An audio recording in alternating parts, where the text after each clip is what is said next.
el ajedrez, ese deporte que pocas subvenciones recibe. Así están los cuadros, todavía en blanco y negro. Incluso el rey y la reina vestidos en blanco y negro. Bueno, te imagínate, el rey ahí en la época de Franco, vestido en blanco y negro. Hombre, hombre. Las cosas evolucionan, la sangre es roja.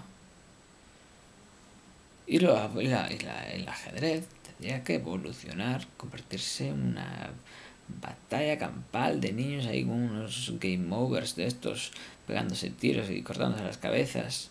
Y el suelo lleno de sangre en roja, no cuadrados en blanco y negro.